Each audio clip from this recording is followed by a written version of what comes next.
The courtroom, a hallowed hall of justice where the scales of right and wrong teeter on every word, every gesture. But what happens when the line blurs? When the very person sworn to uphold the law becomes entangled in the web of crime they are meant to dismantle? This is the story of Nicola Gobo, a woman who walked the tightrope between light and shadow, known to the world as Lawyer X. Nicola Gobo, a barrister with a sharp mind and even sharper ambition, navigated the Melbourne legal scene with an air of confidence. She defended, she negotiated, she charmed.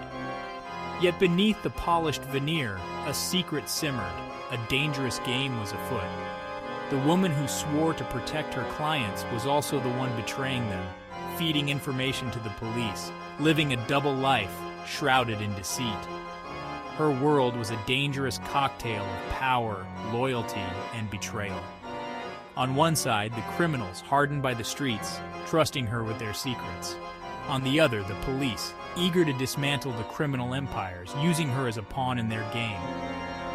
Caught in the crosshairs, Gobo was playing a high-stakes game, one where losing wasn't an option, not for her, not for those whose lives she held in her hands.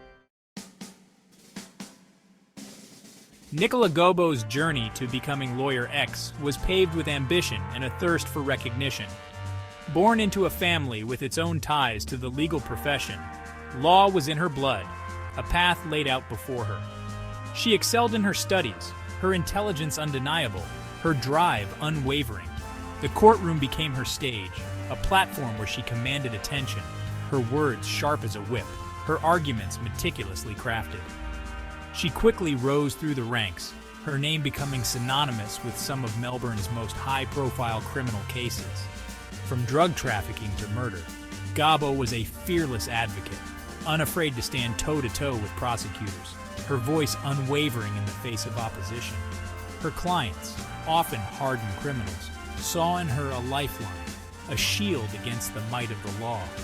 But somewhere along the way, ambition took a dangerous turn. The allure of power, of being privy to the inner workings of both the legal system and the criminal underworld, began to consume her. The line between right and wrong blurred, and Gobo found herself drawn into a world of shadows and secrets, where the price of loyalty was steep, and the consequences of betrayal devastating. The descent into darkness is often gradual, a slow erosion of principles, a subtle shift in allegiance. For Gobo, it began with a tip-off, a seemingly insignificant piece of information shared with the police. Perhaps it was a sense of moral obligation, a belief that she was serving a greater good by bringing criminals to justice. Or maybe it was the thrill of the game, the intoxicating power of playing both sides. Whatever the reason, the seed of betrayal was sown. With each piece of information divulged, Gobo ventured further into the abyss, her life becoming a tangled web of lies and deceit. She met with police handlers in secret, her phone calls tapped, her every move scrutinized. The woman who once championed her clients' rights was now the instrument of their downfall. The guilt, the fear, the constant threat of exposure hung over her like a shroud. Yet she couldn't stop, not now. She was in too deep, bound to a dangerous path of her own making. The woman who once sought justice within the confines of the law had become a phantom, a whisper in the corridors of power, known only by a code name, Lawyer X. Living a double life is an exercise in compartmentalization. Every interaction, every conversation carefully curated, a mask held firmly in place. For Nicola Gobo, the pressure was immense. By day, she was the consummate professional, her courtroom demeanor cool and collected, her arguments sharp and persuasive. She fought for her clients, all the while knowing that their secrets were no longer safe with her.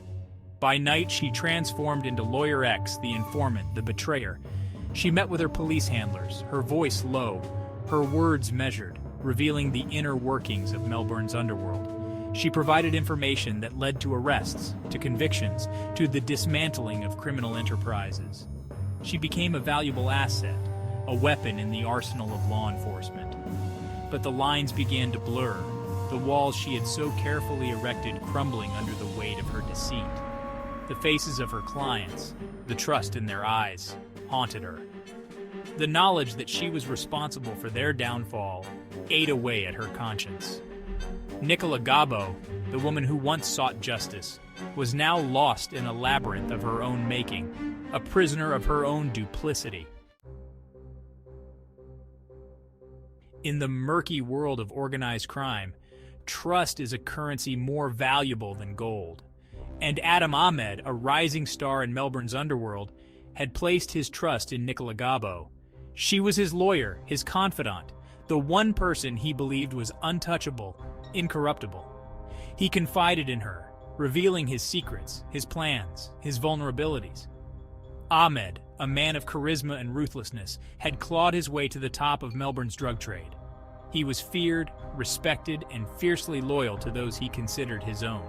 He saw in Gobo a kindred spirit, a woman who understood the complexities of his world, who judged him not for his actions but for his ambition. Their relationship was a dangerous dance, a delicate balance of power and manipulation.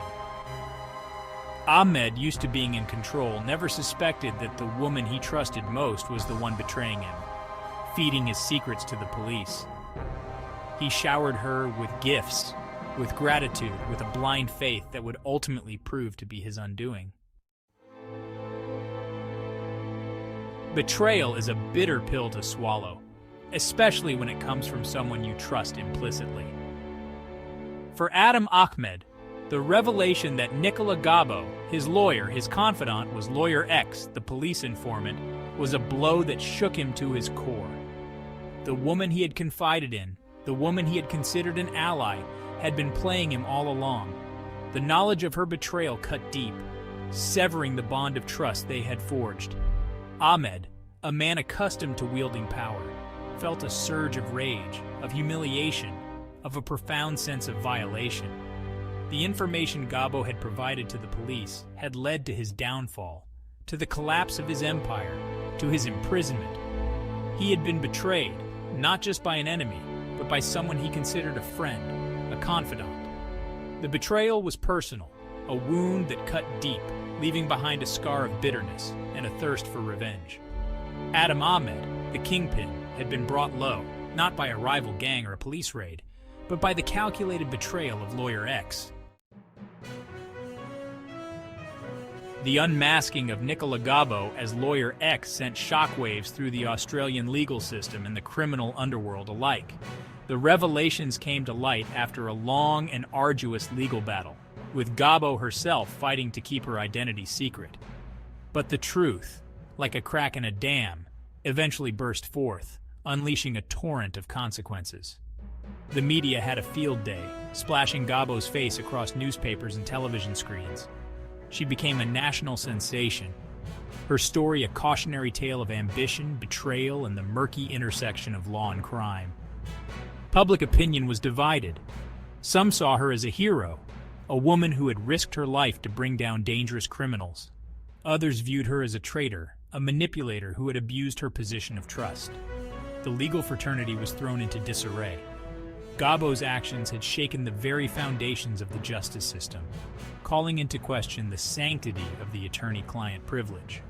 The police found themselves in the uncomfortable position of defending their use of an informant who had operated in a legal gray area, their tactics and ethics coming under intense scrutiny.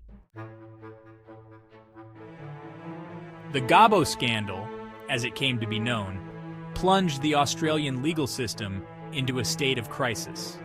The revelations of her actions as Lawyer X triggered a royal commission, a high-level inquiry tasked with investigating the use of informants and the conduct of police and prosecutors. The commission's findings were damning. The inquiry found that Gobo's use as an informant had been profoundly wrong and had corrupted the justice system at its core. The commission heard evidence that Gobo had provided information on hundreds of clients, potentially compromising their right to a fair trial. The scandal also raised serious questions about police conduct, with evidence suggesting that some officers had turned a blind eye to Gobo's actions, prioritizing results over ethical considerations. The fallout from the scandal was swift and far-reaching. Convictions were overturned, cases reopened, and the reputations of police officers and prosecutors tarnished. The Gobo affair exposed systemic weaknesses within the justice system, highlighting the need for greater oversight and accountability in the use of informants. The echoes of Nicola Gobo's betrayal continue to reverberate through the halls of justice and the corridors of power in Australia. The scandal has left an indelible mark on the country's legal landscape, prompting calls for reform and a re-evaluation of the relationship between law enforcement and the legal profession. For those whose lives were touched by Gobo's actions, the betrayal cuts deep. Former clients, whose trust she had shattered, grapple with the knowledge that their secrets had been used against them. Families, torn apart by convictions that may have been tainted by Gobo's involvement, seek justice and closure. The Gobo affair serves as a stark reminder of the fragility of trust and the devastating consequences of its breach. It is a cautionary tale about the seductive nature of power and the slippery slope of moral compromise. And it is a story that continues to unfold, its full impact yet to be fully understood. Nicola Gobo, the woman known as Lawyer X, will forever be etched in Australian crime history, her legacy shrouded in ambiguity. She was a complex and contradictory figure, a brilliant legal mind who crossed the line from advocate to informant, driven by motives that remain the subject of much speculation. Was she a hero, a woman who risked her life to bring down dangerous criminals? Or was she a traitor, a manipulator who abused her position of trust for personal gain? The answer, like so much about Gobo's story, is far from clear-cut. She was a product of the system she ultimately betrayed, a system where the lines between right and wrong can become blurred, and where the pursuit of justice can sometimes come at a terrible cost. The Gobo affair is a stark reminder that the law, for all its power, is ultimately a human construct, vulnerable to the same flaws and failings as those who uphold it. And it is a story that continues to challenge our notions of justice, loyalty, and the price of truth.